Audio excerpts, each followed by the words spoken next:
जय मसीह की, मेरा नाम है पास्टर राजेश केदारी। सबका इस वीडियो में स्वागत। तो यीशु मसीह आपको, आपके फैमिली को आशीष करे और सुरक्षित रखे। भाइयों बहनों, पुनरुत्थान जो है इस बात का ये सबूत है कि हमारे पाप क्षमा हो चुके हैं। सब पाप, जो भी पाप हमने किए, भूतकाल के पाप, वर्तमान के पाप, भविष्यकाल के पाप, सब पाप क्षमा हो चुके हैं। हम अभी जो है हम धर्मी है, हम राइशियस है, हम निर्दोष है भाइयों बहनों। और ये सब कुछ मुमकिन हुआ यीशु मसीह ने जो बलिदान दिया, और उसके बाद जो है यीशु मसीह जो है वो 3 दिन के बाद वो जी उठा, और वो प्रमाण है हमारे पापों की क्षमा हो चुकी। आइए हम पढ़ते रोमियो 4:25। यीशु जिसे हमारे पापों के लिए मार जाने को सौंपा गया और हमें धर्मी बनाने के लिए मरे हुओं में से पुनः जीवित किया गया। भाइयों बहनों, इसका मतलब है यीशु मसीह का पुनरुत्थान ये सबूत है कि हमारे सब पाप क्षमा हो चुके हैं। हम धर्मी है, हमें कोई दोष नहीं है। भाई बहनों, बड़ा दुख की बात है कि बहुत सारे मसीह इस बात को मानते नहीं है। वो मानते नहीं कि हम धर्मी है।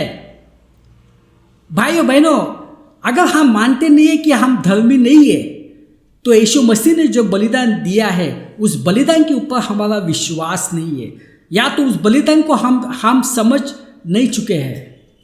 भाई बहनों, आज हम धर्मी है, आज हमारे पापों की क्षमा हुई है। ये हमारे कार्य से नहीं हुआ है।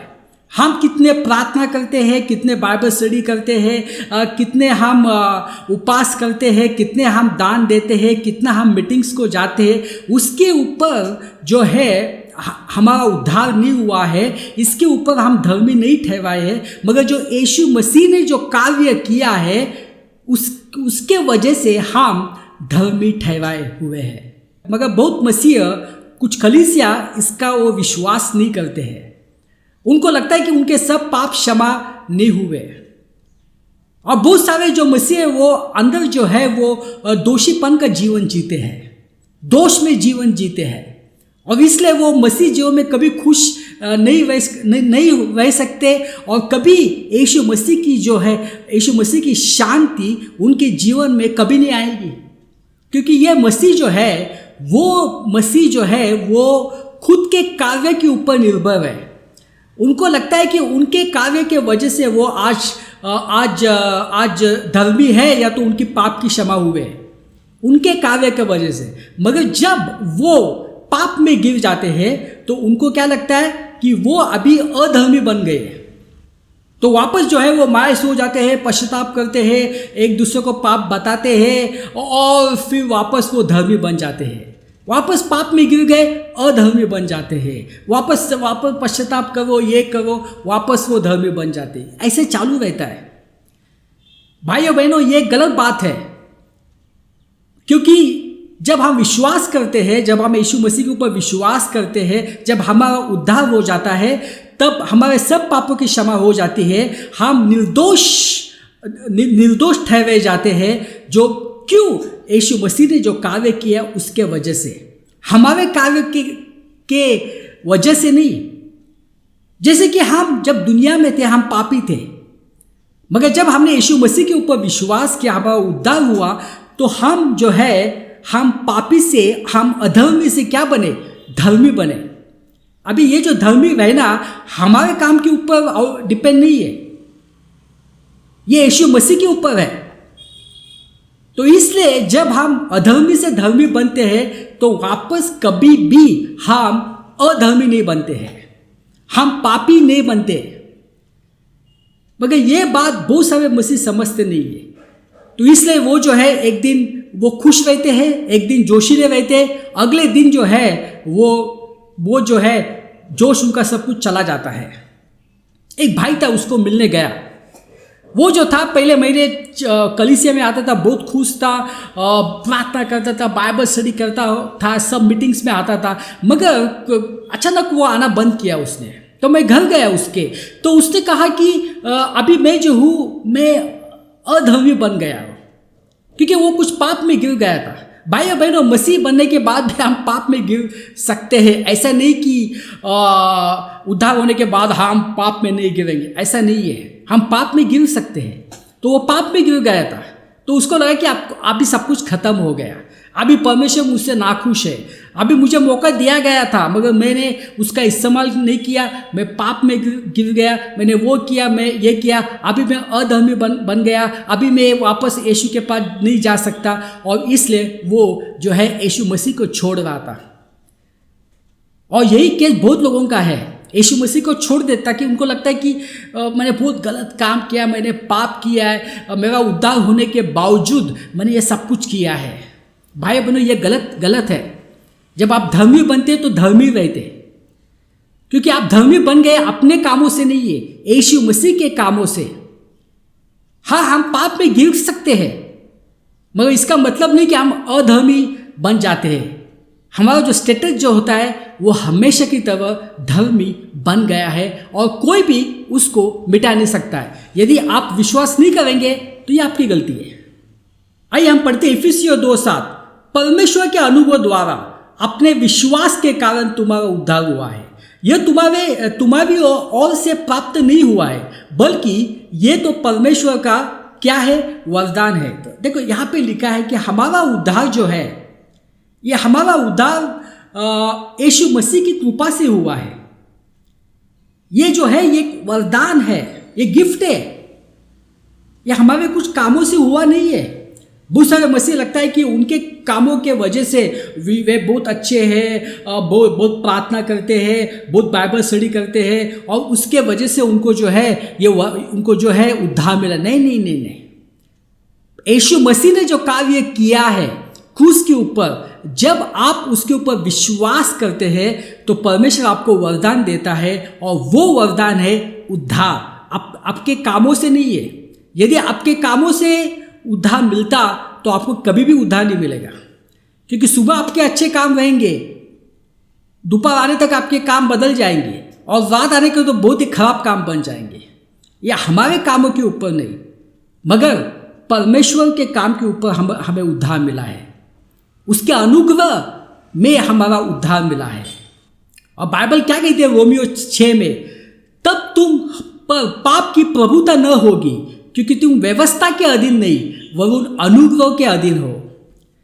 भाइयों बहनों, जब हम व्यवस्था के अधीन होते हैं, जब हम प्रचार करते हैं कि आपको आपके अच्छे कार्यों से आपको स्वर्ग मिलेगा, आपके अच्छे कार्यों से आपको आशीष प्राप्त हो जाएगी, आपको जो है ब्लेसिंग मिलेगी, आपको ये मिलेगा, आपको वो मिलेगा। भाइयों बहनों, जब हम व्यवस्था के नीचे होते हैं तो पाप जो है हमारे ऊपर प्रभुता, हमारे ऊपर राज्य करती है। इसलिए बहुत सारे मसीह जो पाप में है, क्यों? क्योंकि उनका जो कलीसिया है और जिस बात के ऊपर विश्वास करते हैं वो व्यवस्था को ऊपर उठाती है, वो अनुग्रह से ज़्यादा व्यवस्था को ऊपर उठाती है। वो कहते हैं कि सब आज्ञाओं का पालन करना पड़ेगा, जो आज्ञा है वो बहुत ही पवित्र है, सिद्ध है। सही बात है, आज्ञा जो है वो परमेश्वर से है, वो जो है वो पवित्र है, वो सिद्ध है, मगर वो जो है वो हमारे लिए नहीं है, क्योंकि हम जो है व्यवस्था के अनुसार चल ही नहीं सकते। बाइबल कहती है कि यदि एक भी आज्ञा आपने तोड़ दी तो अपने सब आज्ञाओं का आपने पालन नहीं किया। तो आप मुझे बताओ, अभी क्या आप व्यवस्था के अनुसार चल सकते हैं? परमेश्वर ने हमें जो है अनुग्रह से चला है और वो चाहते कि हम अनुग्रह से चले। वो नहीं चाहते कि हम जो है हम व्यवस्था को ऊपर उठाए और व्यवस्था के पीछे चले। परमेश्वर चाहते कि व्यवस्था का काम मेरा है, तुम उसमें मत पड़ो।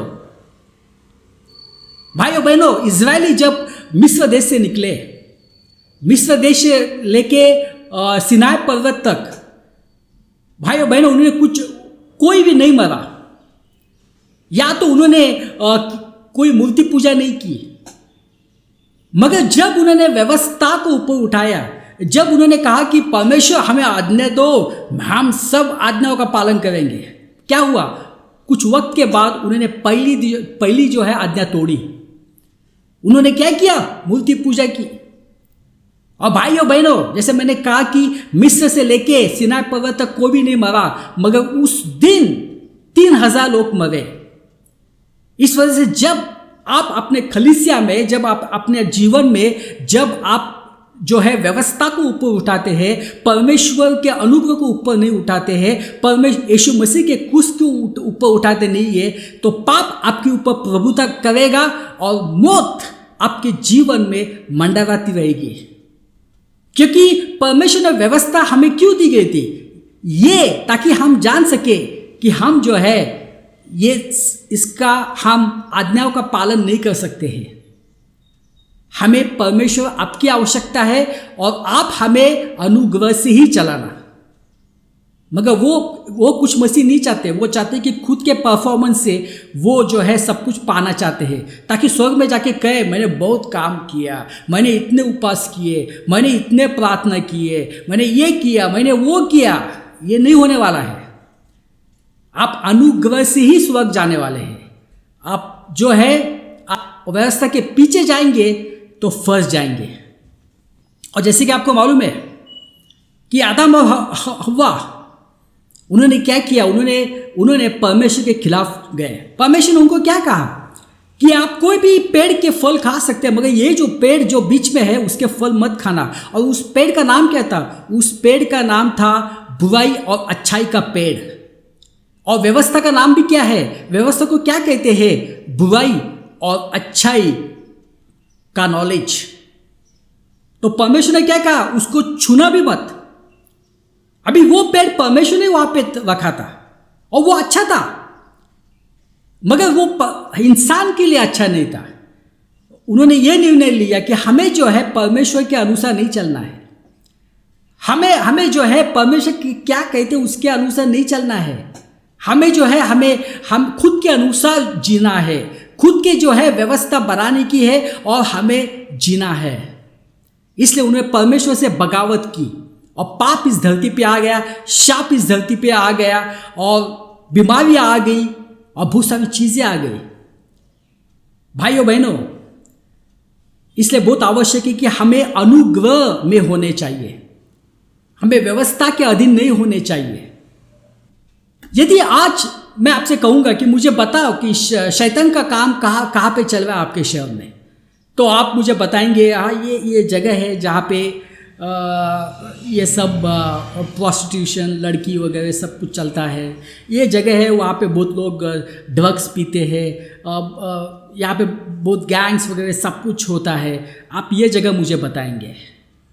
सही बात है, वहाँ पे भी शैतान काम करता है, मगर वहाँ पे जो शैतान काम करता है उसके सब जूनियर आत्माएं रहती है। मगर जो बड़े आत्मा है, जो सीनियर लोग जो है, वो कहाँ पे रहते? वो रहते हैं कलीसिया में, वो रहते हैं चर्च में, जो प्रचार करते हैं कि आपको स्वर्ग जाने के लिए, कि आपको आशीष पाने के लिए, आपको चंगाई के लिए आपको ये करना पड़ेगा, वो करना पड़ेगा, ये करना पड़ेगा।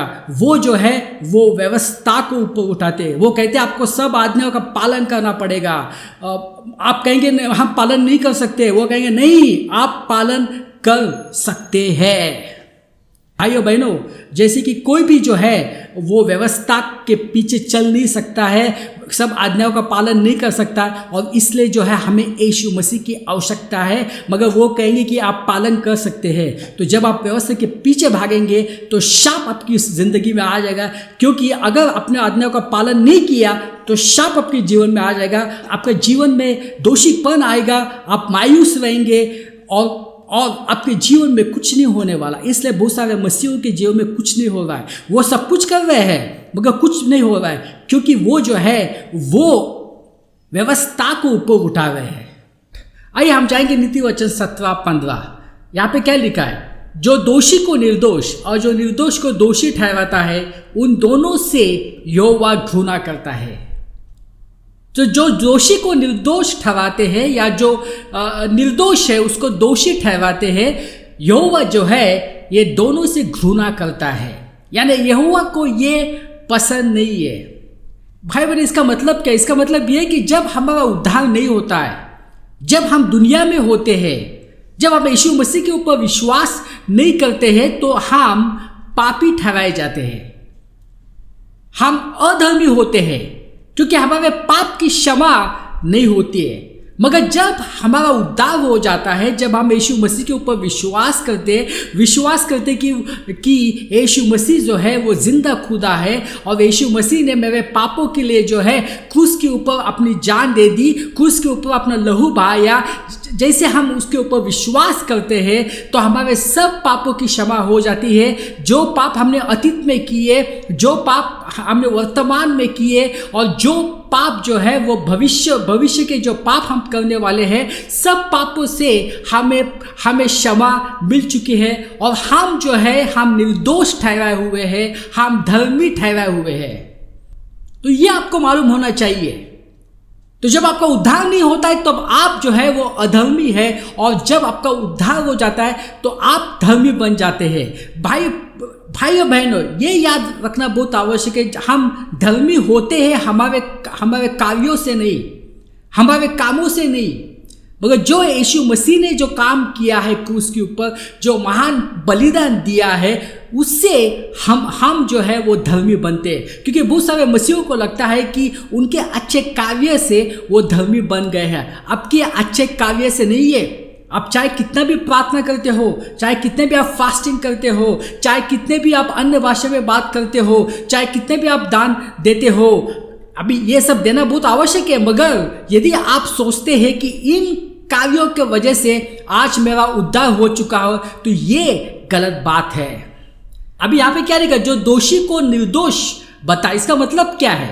इसका मतलब यह है कि यदि आपका उद्धार नहीं हुआ है, मगर आप कहते हैं कि मुझे उद्धार की आवश्यकता नहीं है, मैं तो बहुत अच्छा इंसान हूँ, मैं बहुत अच्छे काम करता हूँ, मैं लोगों की मदद करता हूँ, मैं दान देता हूँ, तो मैं अच्छा हूँ, थोड़ा बहुत मुझ में बुराई है, थोड़ा बहुत मुझे गुस्सा आ जाता है, कभी कभी मैं झूठ बोलता हूँ, मगर मैं जो हूँ बाकी के लोगों जैसा मैं इतना बड़ा पापी नहीं हूँ, मैं ठीक हूँ। मैं तो बचपन से मैं चर्च में जाता हूँ, बचपन से मैं संडे स्कूल जाता हूँ, मैं दान देता हूँ, मैं फास्टिंग करता हूँ, तो मैं ठीक हूँ, मुझे उद्धार की जो आवश्यकता नहीं है, क्योंकि मैं ठीक हूँ। भाई बहनों, जब आपका उद्धार नहीं होता और आप कहते हैं कि मैं निर्दोष हूं, तो ये बात गलत है, ये पाखंड है। यदि आपका उद्धार नहीं हुआ है तो आप जो है आपका ये सोच होनी चाहिए कि मुझे परमेश्वर की आवश्यकता है, मैं पापी हूँ, मुझे परमेश्वर की आवश्यकता है, मैं अच्छे कार्यों से स्वर्ग नहीं जा सकता, मैं अच्छे कार्यों से अपने जीवन में आशीष नहीं पा सकता, मुझे परमेश्वर की आवश्यकता है। यदि ऐसा आप सोचते हैं तो परमेश्वर कहता हो, मैं आपकी मदद करूँगा, मैं आपको साफ करूँगा, मैं आपको उद्धार दूंगा, मैं आपके जीवन में आशीष भर दूंगा। मगर आप कहेंगे कि मुझे तो कुछ आवश्यकता नहीं है, मैं अच्छा हूँ। बहुत सारे लोग कहते हैं मैं अच्छा हूँ, मुझे उद्धार की आवश्यकता नहीं है। भाई बहनों, पुराने नियम में एक व्यवस्था थी, वो क्या थी? वो ये थी कि यदि आपको कुष्ठ रोग हुआ है, और ये जो कुष्ठ रोग जो है वो आपके शरीर के कुछ भागों में हुआ है, यानी आँख के ऊपर हुआ है या तो हाथ में हुआ है, तो याजक जो है उसको अशुद्ध ठहराता था। मगर जो व्यक्ति जो है सर से लेके पांव तक वो कुष्ठ रोग से भरा हुआ है, यानी उसका जो शरीर है पूरे कुष्ठ रोग से भरा हुआ है, तो याजक उसको क्या कहता? शुद्ध कहलाता है। तो इसका मतलब यह है कि यदि आपको लगता है कि आपने थोड़ा बहुत का पाप किए, आप बहुत अच्छे हैं, तो आपको मदद नहीं मिलेगी, तो आप अशुद्ध ही रहेंगे। मगर आप यदि कहेंगे कि मैं पापी हूं, मैंने पाप किया है, मुझे आपके लहू की आवश्यकता है, मुझे आपकी कृपा की आवश्यकता है, मुझे आपके अनुग्रह की आवश्यकता है, तो परमेश्वर कहेंगे हाँ, मैं आपकी मदद करूंगा। तो जो दोषी को निर्दोष ठहराते हैं, यदि आप दोषी हैं मगर खुद को अगर निर्दोष बताते हैं, भाइयों बहनों, ये गलत है। और यहोवा जो है उससे घृणा करता है, और जो निर्दोष को दोषी ठहराता है, इसका मतलब क्या? इसका मतलब यह है कि यदि आपका उद्धार हुआ है, आपकी सब पापों की क्षमा हो गई है, तो भी यदि आप विश्वास नहीं करते हैं कि आपकी सब पापों की क्षमा हो गई है, यदि आप विश्वास नहीं करते कि आप धर्मी बन चुके हैं, आप जो है अभी आप निर्दोष है, यदि आप विश्वास नहीं करते हैं, तो इसका भी परमेश्वर को जो है घृणा है। बहुत सारे मसीह लोग जो है वो कहते हैं मैं तो बहुत पापी हूँ, मैंने इतने पाप किए, मैंने उतने पाप किए, मुझे नहीं लगता है कि मेरे पापों की माफ़ी हो जाएगी। भाइयों बहनों, ये गलत बात है। जब आपका उद्धार हो जाता है तब आपके सब पापों की क्षमा हो जाती है। आप जो है आप निर्दोष ठहराए जाते हैं, आप धर्मी ठहराए जाते हैं, क्योंकि आप निर्दोष बन गए, क्योंकि आप धर्मी ठहराए गए हैं, आपके कामों के वजह से नहीं, आपके कार्यों के वजह से नहीं। जो महान कार्य यीशु मसीह ने क्रूस के ऊपर किया है उससे आप निर्दोष ठहराए हैं। तो जो आपकी जो काम है उसके ऊपर आपका दोषीपन या निर्दोष उसके ऊपर जो है डिपेंड नहीं है। और जो मसीह को लगता है कि मेरे कामों के वजह से मैं जो हूँ मैं निर्दोष बन गया हूँ, तो भाइयों बहनों ये बहुत ही गलत बात है। क्योंकि यदि आपको ऐसा लगता है कि आप धर्मी बन गए अपने कामों के वजह से, तो क्या होगा? उसी दिन दोपहर तक आप जो है आप दोषी बन जाएंगे। क्योंकि हमारे काम जो होते हैं, कभी हम अच्छे काम करते हैं, कभी बुरे काम करते हैं। तो कुछ मसीह को लगता है कि आज मैं निर्दोष हूँ, शाम होने तक वो जो है वो दोषी बन जाते हैं। वापस सब कुछ पश्चाताप करो, दूसरे के अपने पाप बताओ, वापस वो जो है निर्दोष बनते हैं। वापस किसी पाप में फंस गए तो वो दोषी बनते। तो ये सब जो है चलते रहता है। बहुत सारे मसीह लोग जो है वो ज़्यादा पाप के बारे में सोचते हैं, यीशु मसीह के बारे में नहीं सोचते हैं। तो भाई बहनों, यदि आज आपका उद्धार नहीं हुआ है, यदि आज आप पापी है, आप मानेंगे मैं पापी है, मुझे यीशु मसीह की आवश्यकता है, यीशु मसीह कहेगा मैं आपको छुड़ाऊंगा, मैं आपको मुक्ति दूंगा। मगर आप कहेंगे कि मुझे किसी की आवश्यकता नहीं है, मैं तो बहुत अच्छा काम करता हूँ, मैं दान देता हूँ, मैं वहाँ जाता हूँ, मैं यहाँ जाता हूँ, गरीबों की मदद करता हूँ। अच्छा है, मगर उससे आप जो है कभी धर्मी नहीं ठहराए जाएंगे। और यदि आप धर्मी ठहर गए हैं, यदि आपका उद्धार हुआ है, आपने यीशु मसीह का स्वीकार किया है, मगर आपको अभी भी लगता है कि आप अधर्मी है, अभी भी आपको लगता है कि आपकी सब पापों की क्षमा नहीं हुए, तो भाइयों बहनों, ये जो है ये आपके लिए खतरा है। क्योंकि बहुत सारे मसीह क्यों वो परमेश्वर से दूर जाते हैं, क्यों वो कलीसिया से दूर जाते हैं? क्योंकि उनके मन में क्या रहता है? दोषीपन रहता है। उनके मन में दोष रहता है, हमेशा सोचते रहते हैं मैंने ये गलत काम किया है, 10 साल पहले ये गलत काम किया है, मुझे नहीं करना चाहता। सोचते तो ये दोषीपन आ जाता है और वो जो है परमेश्वर से दूर हो जाते हैं। और मैं आपको बताना चाहता हूँ कि यदि आपके दिल में आज आपको दोष महसूस कर रहे हैं, तो मैं आपको बताता हूँ कि जो भी बीमारी जो होता है उसका मूल कारण क्या है? उसका जो मेन कारण जो है वो है दोषीपन। जब आपको कोई बीमारी हो जाती है, 6 या 7 महीने पहले देखो, आपने जो है आपके दिल में जो है, अपने दिल में आपने दोषीपन को लेके आया है, आपके दिल में दोष है और आप हर दिन जो है उसके बारे में सोचते हैं। और ये सब जो है ये सब बीमारियों को आमंत्रण देती है। और आप सोचने लगते मुझे ये सब क्यों हुआ? क्योंकि अपने जो है दिल में आपने खुद को दोषी समझा है। भाई बहनों, आपके सब पाप क्षमा हो चुके हैं, आप सब पापों से आपके माफ किए गए हैं। यीशु मसीह ने सब पापों को आपको माफ किया है। यदि आज आप विश्वास करेंगे तो आप आगे बढ़ेंगे, यदि नहीं करेंगे तो आप पीछे ही जाएंगे। आइए हम प्रार्थना करते। पिता परमेश्वर, धन्यवाद देते ये समय के लिए। ये सब प्रार्थना यीशु मसीह के नाम से करता हूँ, आमीन।